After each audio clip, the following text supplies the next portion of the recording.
Shalom, shalom, shalom. I want to give all honor and glory to Yahweh, Ba'ashem, Yahweh Shai, Yahweh being the name of the Heavenly Father, who the world calls God, Yahweh Shai being the name of His beloved Son, who the world inwardly calls Jesus. This is the brother Yair Radad of WFI Indiana camp coming at y'all with a quick cold cut through the spirit. Are you standing like Mordecai in the last days? All right, straight like that, simple, straight to the point, cutthroat. Are you standing like our forefather Mordecai did, man? Because guess what? Mordecai stood for righteousness. Mordecai stood for the Most High God, right? Mordecai didn't stand, you understand, in unrighteousness. He didn't stand in the flesh, all right? He didn't stand, you understand, in just evil. No, but he stood on business for the Lord. You understand? He stood on righteousness, right? He stood on principles. He stood on the words of the Lord, the law of the Lord.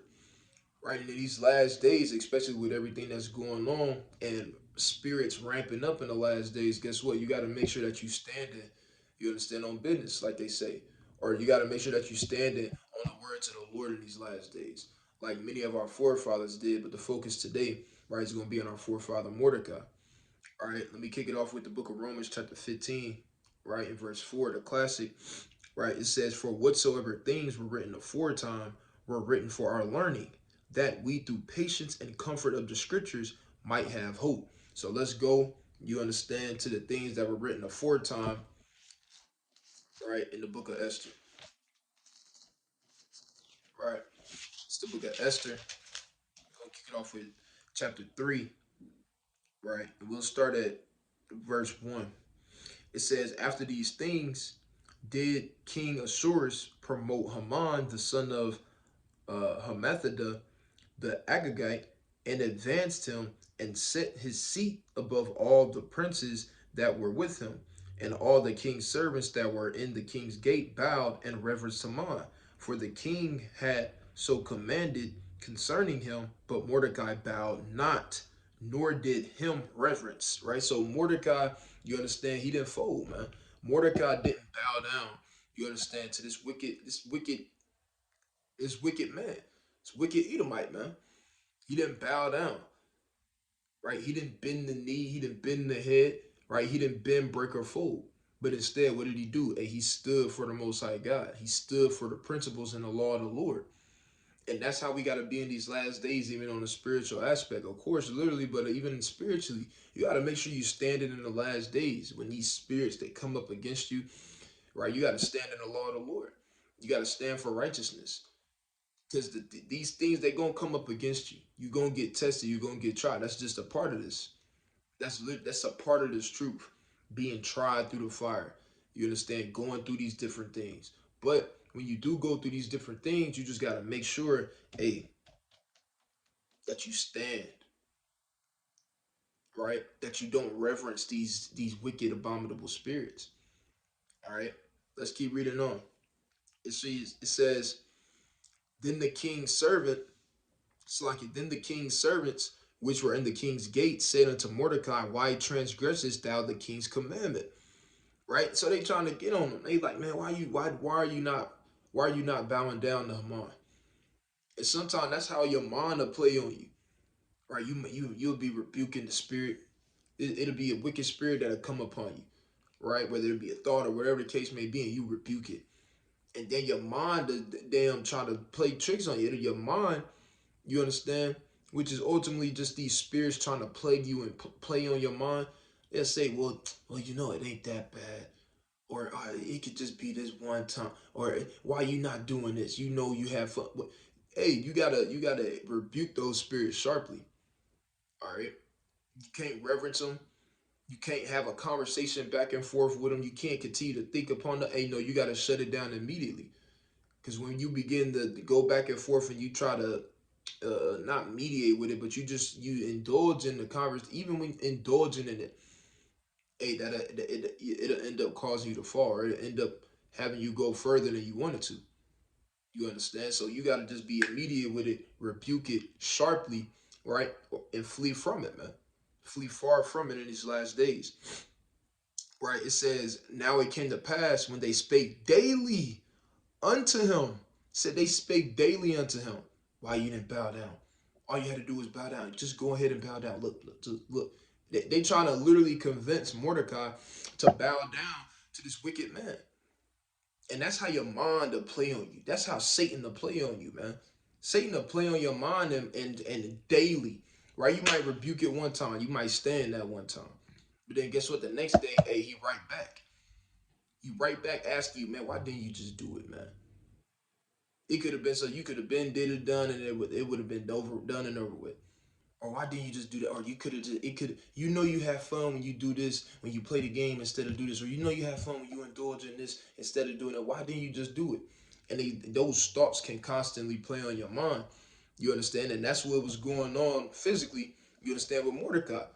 These men was coming to Mordecai constantly telling him, hey, just talking to him, hey, why didn't you bow down? Hey, bow down next time, man. However they was trying to persuade him, guess what? That's what they was trying to do. And that's what these spirits do to you. These spirits, they'll try to convince you, you understand, to bow down unto the servant and be a servant unto Satan. Whether it be for that one act or these act or whatever the case may be, but you cannot bow down, man. You understand? We got to stand like Mordecai in the last days. All right, let's read on. It says, now it came to verse 4. Now it came to pass when they spake daily unto him, and he hearkened not unto them, that they told Haman to see whether Mordecai's matters would stand.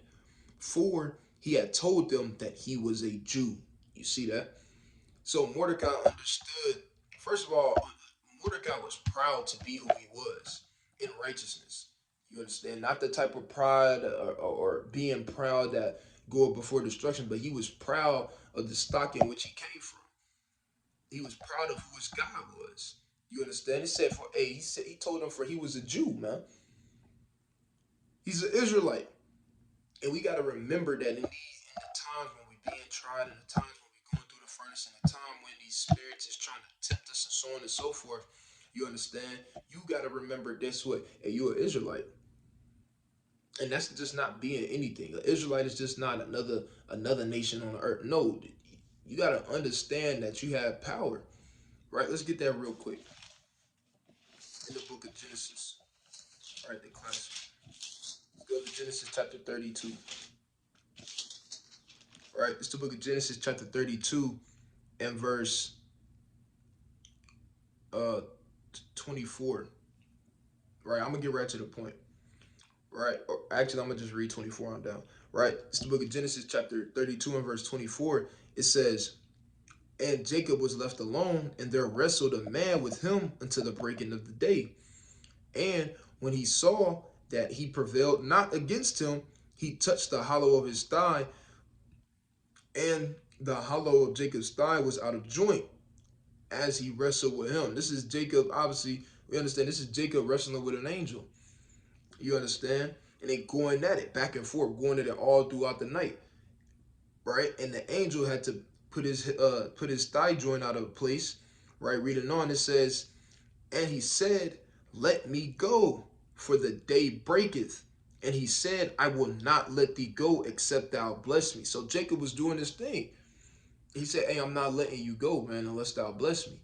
Right? But let's keep reading on. Here's the point. Right? It says, and he said unto him, what is thy name? And he said, Jacob, which is Yaquab in the Hebrew. Right? It says, and he said, thy name shall be called no more Jacob, but Israel. For as a prince thou, so like for as a prince hast thou power with God and with men, and has prevailed.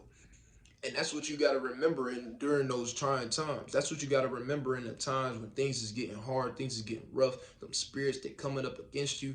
You understand? You got to remember, hey, you an Israelite, right? Yasha Allah in the Hebrew, right? Meaning what? Yah meaning he, Shar meaning prince, Allah meaning power. Why? Because we are the princes and princesses of the Most High God. We the children of the Lord, man. You understand? And as a prince, thou hast power with God and with men. So you have to understand that you have power with the Lord, man. The power that the Lord has given unto us as a people. The same reason as to why we physically gifted. You understand? People always point out the physical gifts that we have, whether that be how we look. You understand how we don't get sunburned from standing in the sun. cook, clean, fast, run, skip, hop, jump, dance, sing, whatever it is. Yeah, we do have all that. You understand? And the Lord has blessed us with those different things. But also we have spiritual, you understand, advances as well. To be able to have these other spirits in subjection unto us at times. You understand? When you believe in the Most High God, you understand, and doing what's asked of you, and relying and casting your burden upon the Lord, man, and using the remedies that the Most High God has given us in the last days, you understand, to uphold to lean upon, to find comfort in, which is these scriptures, right? Precepts, right? Prayers in the Hebrew, right? The prayers that you read about in the scriptures, right? It's multiple prayers all throughout the Bible. All right, use these things that the Most High God has given unto us, along with you being an Israelite, knowing that you have power with the Most High God that He's given unto you, understanding, right, that hey, you got to stand in the last days, man. You got to stand against all these wicked spirits that try to come up against you. All right. So when you down and out, when these spirits are coming up against you, when that temptation rises, so on and so forth, hey, stand like Mordecai, man. You understand? Rebuke it.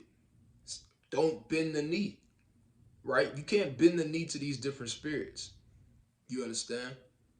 So, hey, in these last days, Lord willing, hey, you not bending the knee, Lord willing, you staying fervent. You understand? You standing on business, right? You standing on the principles and the law of the Lord, the precepts, the scriptures, the wisdom, knowledge, and understanding that is given unto us in these last days. You understand that you continue to bring forth fruit. You understand that you continue, right, to stand for the Lord, man. You understand? I'm gonna read this one more time in the book of Esther, right? Chapter 3, and verse 4, right? It says, now it came to pass when they spake daily unto him, and he hearkened not unto them, that they told Haman to see whether Mordecai's matters would stand. And he had told them that he was a Jew. And when Haman saw that Mordecai bowed not, nor did reverence him, then was Haman full of wrath, right? So remember our different forefathers and foremothers in the last days when you're going through these different things. You understand? And get strength, you understand, get wisdom, right? Guidance, so on and so forth from the acts that our righteous forefathers and foremothers have done and set for us as an example, you understand, through the Spirit, right? So, Lord willing, brothers and sisters edify. Lord willing, brothers and sisters continue to stand in these last days. With that, Kwame Yasha Allah, Shalom.